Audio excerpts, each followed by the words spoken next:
ایک مصنف نے اپنے مطالعے کے کمرے میں کاغذ اور قلم اٹھایا اور اس پہ لکھنا شروع کیا۔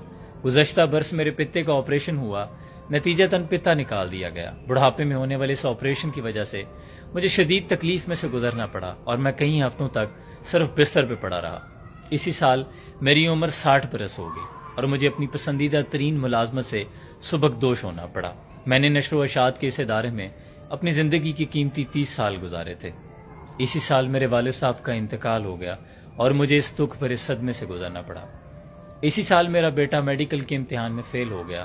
وجہ ایک کار حادثہ تھا جس کے نتیجے میں اس کے جسم پر پلسٹر لگا رہا اور کئی مہینوں تک وہ بستر پہ پڑا رہا۔ مصنف نے اس صفحے کے آخر میں یہ جملہ لکھا اور اپنی تحریر مکمل کر دی کہ آہ یہ کتنا ہی برا سال تھا۔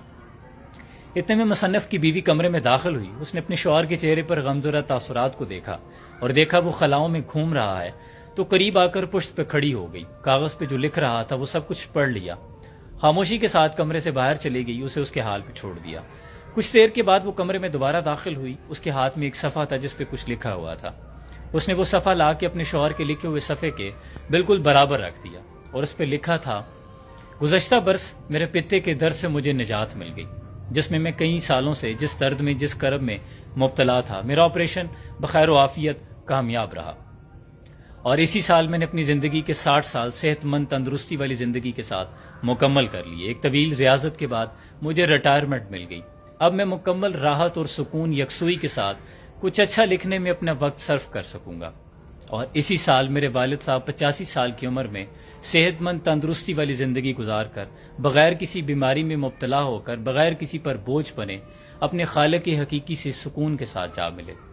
اسی سال میرے بیٹے کو اللہ نے دوبارہ زندگی بخشی، جو کہ ایک بہت برا حادثہ تھا جس کے نتیجے میں ایک فولادی کار بھی تباہ ہو گئی، لیکن میرا بیٹا کسی معذوری سے بچ گیا۔ اور آخر پہ اس کی بیوی نے لکھا کہ یہ کتنا رحمتوں بھرا سال تھا جو میرے رب نے مجھ پہ نازل کیا۔ بے شک اللہ شکر کرنے والوں کو پسند کرتا ہے۔ دیکھیں چند الفاظ شکر کے آپ کی زندگی میں مثبت تبدیلیاں لے کے آ سکتے ہیں۔ لفظ تاثیر سے زندہ ہیں، تلفظ سے نہیں۔ اہل دل آج بھی ہیں، اہل زبان سے آگے۔ ناشکرے تو بہت ہیں، اللہ کریم سے دعا ہے اللہ ہمیں شکر کرنے والوں میں شمار کرے۔ جیسے اللہ قرآن میں فرماتا ہے، اکثر ہیں جو ناشکرے ہیں، چند ہیں جو شکر کرتے ہیں، اللہ ان چند میں شمار کرے۔ سلام پہنچے۔